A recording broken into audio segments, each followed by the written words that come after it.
Buenas tardes, somos estudiantes de la carrera de Medicina de segundo semestre de la Universidad Autónoma de Baja California, Unidad Valle de Las Palmas. Nosotros le presentaremos el tema de músculo esquelético para la materia de biofísica. Los integrantes del equipo son Brisa Valeria, Evelyn Paola, Isabel del Rocío, Mindy Arlene y Ana Laura. Yo les hablaré de la estructura del músculo esquelético. En el músculo esquelético, cada célula muscular, más comúnmente llamada fibra muscular, es en realidad un sinsitio multinucleado.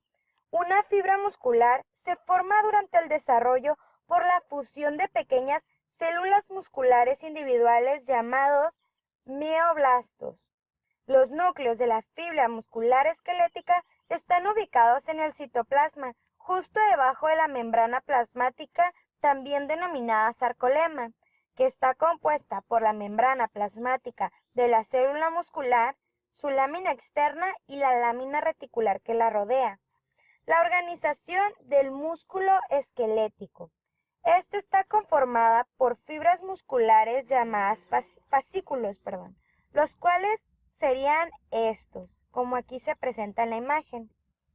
Cada uno de estos a su vez está compuesto por un conjunto de fibras musculares. La fibra muscular consiste en una colección de unidades longitudinales que son las miofibrillas. Esta última formada por dos tipos diferentes de miofilamentos, los cuales son los filamentos delgados. Estos consisten principalmente en moléculas de actina y los filamentos gruesos, estos son de miosina. Estos dos últimos son los que le dan las estriaciones al músculo esquelético por la manera en que estos están organizados.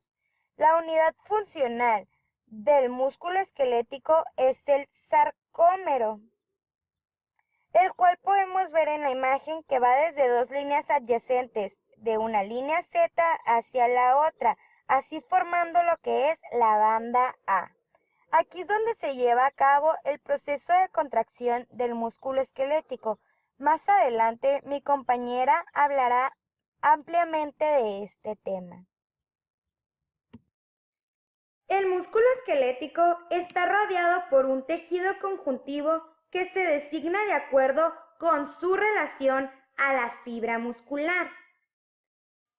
Más cercana a la fibra muscular podemos encontrar el endomisio, el cual es una delgada capa de fibras reticulares que rodea inmediatamente esta fibra. En el endomisio solo podemos encontrar vasos sanguíneos de pequeño calibre y ramificaciones nerviosas muy finas que transcurren en forma paralela a las fibras musculares. Como repetición, está la fibra muscular y más cercano a esta está el endomisio, el cual cubre la fibra individual. Después tenemos el perimisio. Este es una capa de tejido conjuntivo más grueso que rodea un grupo de fibras para formar un haz o fascículo. El perimisio presenta vasos sanguíneos grandes. Y por último vemos el epimisio. Es la vaina de tejido conjuntivo denso que rodea todo el conjunto de fascículos que contribuyen al músculo.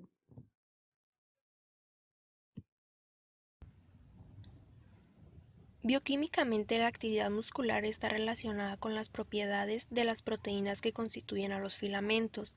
Dichas proteínas son la actina, la tropomiosina, la troponina y la miosina. En los filamentos delgados encontramos a la actina como proteína principal y dos accesorias, la tropomiosina y la troponina, mientras que en los filamentos gruesos solo encontramos a la miosina. Cuando los extremos de los filamentos delgados de actina no están en contacto con los puentes de los filamentos gruesos de miosina, el músculo está relajado, pero si la actina y los puentes de la miosina están en contacto, se dice que el músculo está contraído. Como decíamos, los filamentos delgados van a estar formados por la actina principalmente y de forma accesoria por la tropomiosina y la troponina. Van a estar compuestos de subunidades de la proteína globular G-actina, la cual tiene un peso de 42 kilodaltons. Esta es polimerizada para formar largas hebras fibrosas conocidas como F-actina. Un par de estas hebras se enroscan y forman la estructura helicoidal del filamento, la cual podemos observar en la imagen en color amarillo. Una vez polimerizada, la actina se recubre por la beta-actina, lo que estabiliza el filamento. Las moléculas de G-actina tienen un sitio de unión de alta afinidad para las cabezas globulares de la miosina, lo que es de gran importancia en el proceso de contracción y relajación. Las proteínas accesorias son las reguladoras de la disponibilidad de este sitio de unión para la miosina, por lo que las proteínas accesorias controlan la contracción. La tropomiosina es un heterodímero largo y tubular que está asociado a cada 7 residuos de G-actina en cada surco de la hélice de F-actina. Este heterodímero recubre los sitios de unión de la miosina en el músculo relajado y vienen siendo las hebras negras que observamos en la imagen. Por su parte, la troponina es un heterotrímero que une físicamente a la tropomiosina con la actina. Los cambios conformacionales en la troponina son los responsables de movilizar a la tropomiosina para descubrir o recubrir los sitios de unión de la miosina ubicados en la actina y así regular la contracción muscular. En el filamento vamos a encontrar 3 subunidades de troponina: la troponina I, la troponina T y la troponina C. La troponina C tiene un papel fundamental en la contracción muscular, ya que es en esta en la que se une el calcio libre del sarcoplasma para que sufran cambios conformacionales tanto la troponina como la tropomiosina y los sitios de unión de miosina queden libres, disponibles para las cabezas de miosina. En los filamentos gruesos encontramos a la miosina. Esta es una proteína fibrosa cuyos filamentos tienen una longitud de 1.5 micrómetros y un diámetro de 15 nanómetros. La molécula de miosina está compuesta de 2 cadenas pesadas idénticas, cada una con un peso de 230 kilodaltons y 4 cadenas livianas de 20 kilodaltons cada una. Tiene una región globular de doble cabeza unida a una larga cadena o cola helicoidal de doble hebra. Cada cabeza se une a 2 diferentes cadenas ligeras. Señales bioquímicas asociadas a la contracción. Todos los días, el cuerpo humano va a recibir mucha información de distintos tipos, ya sea provenientes de otras personas, del medio ambiente y también del mismo cuerpo. Y gran parte de esta información requiere de una respuesta, o sea, un cambio por parte del organismo. A dicha información se le va a conocer como estímulo. Este estímulo va desde los sentidos hasta el cerebro, mediante una complicada red de comunicación que constituye el sistema nervioso. Este se va a componer por 2 nervios, y va a haber 2 vías, una vía aferente o sensitiva y una eferente o motora. El sistema nervioso se va a componer de neuronas, las cuales su composición es un soma, dendritas, un axón cubierto por vainas de mielina y un botón terminal. Después de percibir un estímulo, se va a presentar un impulso nervioso, en el cual los nervios sensitivos, aferentes o emisores van a llevar la información al sistema nervioso central. Este transmitirá su información al sistema nervioso periférico, por medio de los nervios eferentes o motores, los cuales van a inervar los músculos. En el impulso nervioso va a ocurrir una sinapsis, la cual será una conexión entre neuronas.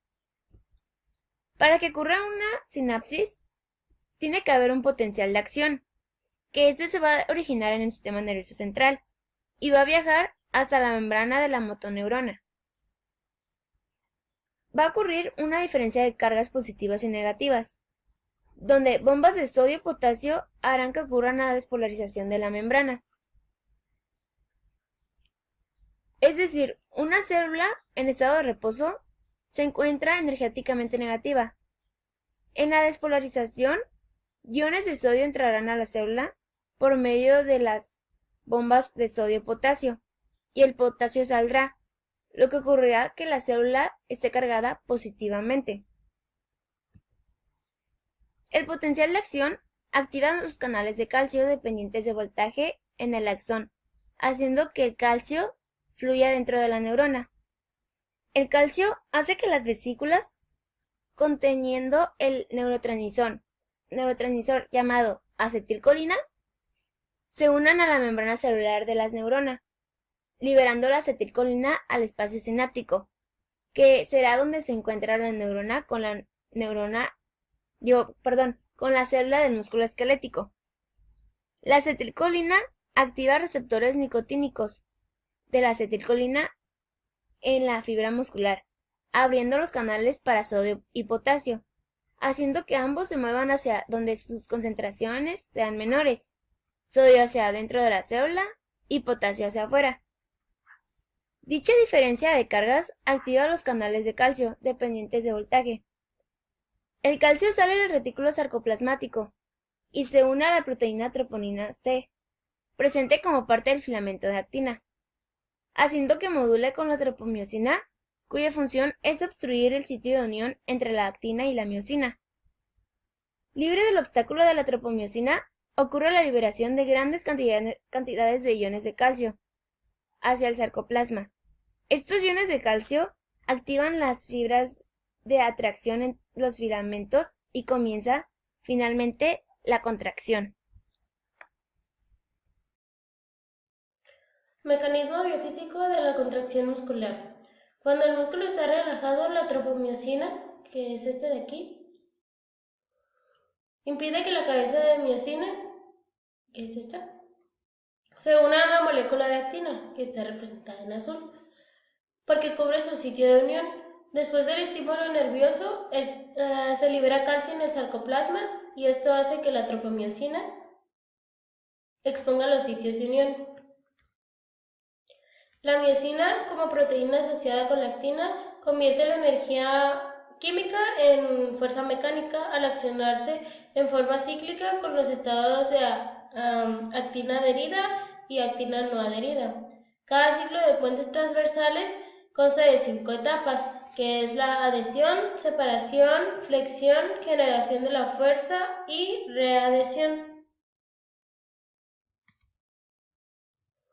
La adhesión es el primer paso. Pues desde el comienzo del ciclo, la cabeza de miosina está fuertemente adherida a una molécula de actina y en esta etapa el ATP se encuentra ausente. La posición de la cabeza de miosina en esta etapa tiene una configuración erguida. La separación es el segundo paso, que esto se da en esta etapa porque el ATP se une a la cabeza de miosina. Aquí está representado el ATP y la cabeza de miosina. Esto reduce la afinidad de la miosina por la actina y determina que la cabeza de miosina se separe del filamento delgado. La flexión es el tercer paso. En esta etapa, el sitio de fijación del ATP, que es este de aquí, sufre cambios de conformación que hacen que este se flexione en el brazo de palanca de la miosina. En este movimiento se inicia la escisión de ATP en ADP y fosfato inorgánico. Y ambos productos en este paso permanecen unidos a la cabeza de miosina. La generación de la fuerza es el cuarto paso. La cabeza de miosina se fija débilmente a un sitio de unión de la actina y lo que causa la liberación del fosfato inorgánico. Esto tiene dos efectos. El primero es que se incrementa la afinidad de la fijación entre la cabeza de miosina y el nuevo sitio de unión. Y el segundo es que la cabeza de miosina genera una fuerza a medida que va recuperando su posición erguida. y durante este paso también se libera un ADP. La readhesión es el quinto y último paso. En este paso la cabeza de miosina se une nuevamente a otra molécula de actina y así el ciclo se puede volver a comenzar. Aunque una cabeza de miosina individualmente se separe del filamento delgado durante el ciclo, las cabezas de otras miosinas del mismo filamento grueso se adhieren a las moléculas de actina, lo cual genera el movimiento.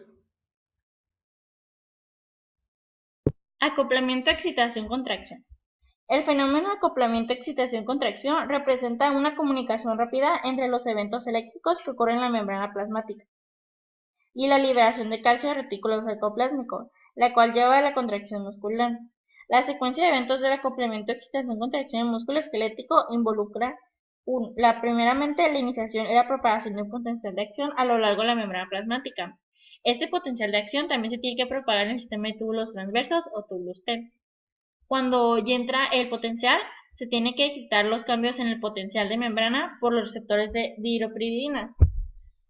También se debe detectar esta señal en los receptores de iodina en el retículo sarcoplásmico para que éste libere calcio y con la liberación de este calcio va a aumentar transitoriamente el calcio en el citoplasma.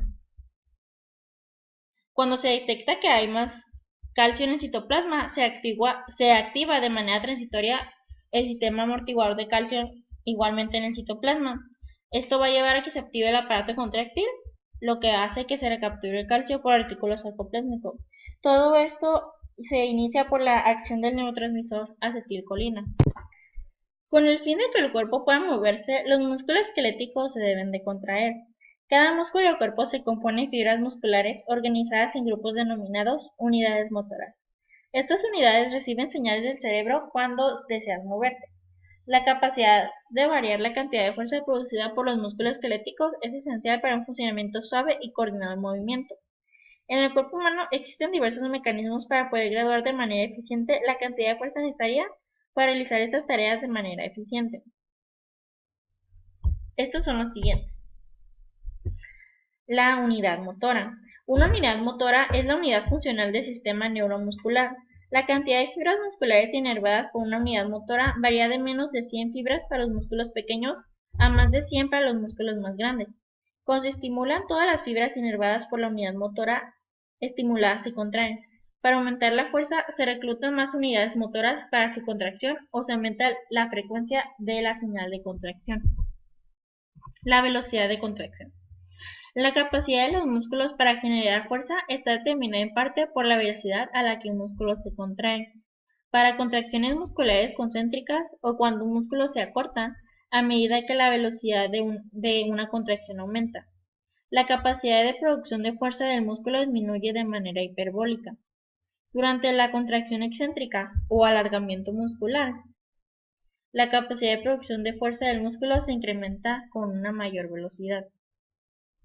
Como se ve en la imagen, en este caso el bíceps sería nuestro ejemplo. Cuando se está contrayendo, su velocidad va a aumentar y la capacidad de producir fuerza va a disminuir. Y cuando se estira, va a hacerse con mayor velocidad y su capacidad de producir fuerza va a aumentar. La longitud muscular. Las fibras musculares se componen de filamentos gruesos y delgados, organizados en sarcómeros, que es la unidad contráctil más pequeña del músculo. La longitud de un músculo afecta su capacidad de producción de fuerza debido a la correspondiente superposición de los filamentos gruesos y delgados en diferentes longitudes.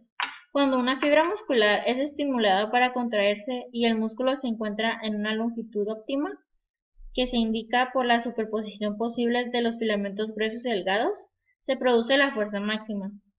Si un músculo es demasiado corto o demasiado largo, se produce menos la fuerza óptima debido a la falta de superposición de los filamentos y sus uniones disponibles.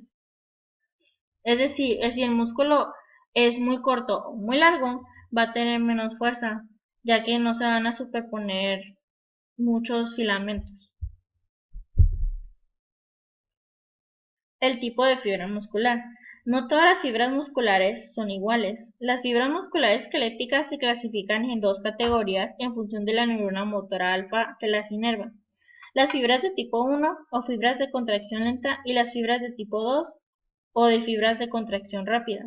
Las unidades motoras que contienen fibras de tipo 2 son típicamente más grandes que las unidades motoras con tipo 1.